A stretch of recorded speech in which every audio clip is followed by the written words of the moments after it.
সমগ্ৰ ৰাজ্যতে বৰ্তমান অৰুণোদয় আঁচনিৰ ব্যাপক দুৰ্নীতিৰ এক অভিযোগ উত্থাপন হৈছে বৰ্তমান। আৰু মই আহি উপস্থিত হৈছোঁ বৰ্তমান বিলাসীপাৰা সমজিলাৰ অন্তৰ্গত এক ব্যাপক দুৰ্নীতি হোৱা বুলি অভিযোগ উত্থাপন কৰিছে।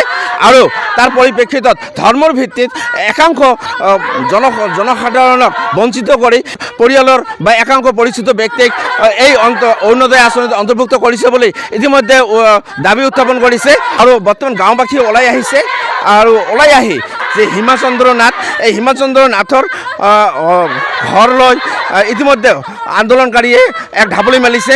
বৰ্তমান অভিযোগ উত্থাপন হৈছে যে দুখীয়াক বঞ্চিত কৰি তেখেতৰ পৰিচিত ব্যক্তি বা পৰিয়ালৰ ব্যক্তিক ইতিমধ্যে তেওঁলোকে হেৰি কৰিছে। তাৰ বৰ্তমান আন্দোলন কৰি আহিছে গাঁওবাসীয়ে। ইতিমধ্যে মই মোৰ কেমেৰা পাৰ্চন সজিতক মই তাৰ সমগ্ৰ আন্দোলনৰ দৃশ্য মই দেখাবলৈ অনুৰোধ জনাইছোঁ।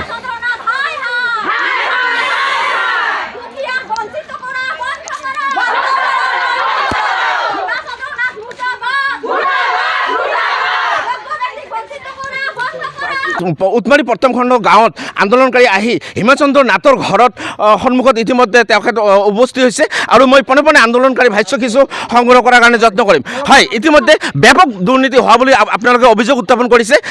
একাংশ ব্যক্তিক বঞ্চিত কৰি, যোগ্য ব্যক্তিক বঞ্চিত কৰি কিছুমান পৰিচিত ব্যক্তি বা তেখেতৰ পৰিয়ালৰ ব্যক্তিকে এই অৰুণোদয় আঁচনিত অন্তৰ্ভুক্ত কৰা বুলি আপোনালোকে অভিযোগ উত্থাপন কৰিছে। কি জনাব? ইহঁতৰ গ্ৰামত প্ৰত্যেকটো ঘৰে ঘৰে অৰুণোদয় পাইছে, ধনী গৰীব দুখীয়া একো নাই। আমাৰ যিখিনি আমাৰ মুছলিম বস্তি আছে একো পোৱা নাই। তাৰপিছত এবছৰৰ পৰা আমি যিখিনি আমি অৰুণোদয় পাই আছোঁ সেইখিনিও আমাৰ বন্ধ কৰি দিলে।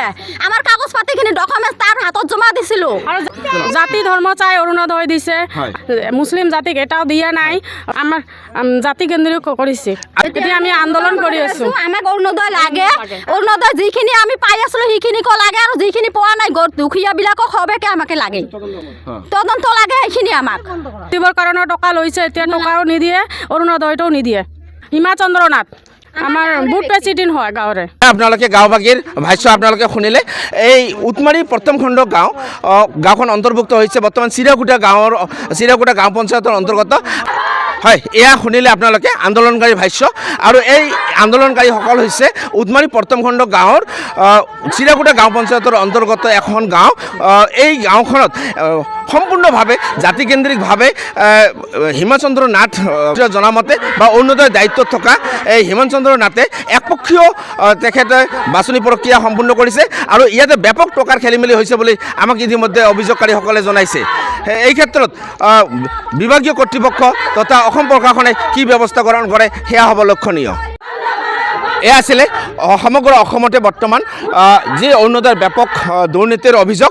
আৰু ব্যতিক্ৰম নহয় এই বিলাসীপাৰা। বৰ্তমান সমগ্ৰ অসমৰ লগতে বিলাসীপাৰা সমজিলাৰ অন্তৰ্গত চিৰাকুটা গাঁও পঞ্চায়তৰ অন্তৰ্গত উটমাৰী প্ৰথম খণ্ড গাঁৱত ইতিমধ্যে শ শ পুৰুষ মহিলা ওলাই আহি আন্দোলন কৰিছে। বৰ্তমান অৰুণোদয় দায়িত্বত থকা চিৰাকুটা গাঁও পঞ্চায়তৰ হিমাচন্দ্ৰ নাথৰ ঘৰৰ পৰিৱেশ। আৰু এই ঘৰখন ইতিমধ্যে আন্দোলনকাৰীয়ে ঘেৰাও কৰি উচিত তদন্তৰ দাবী জনাইছে অসম চৰকাৰলৈ।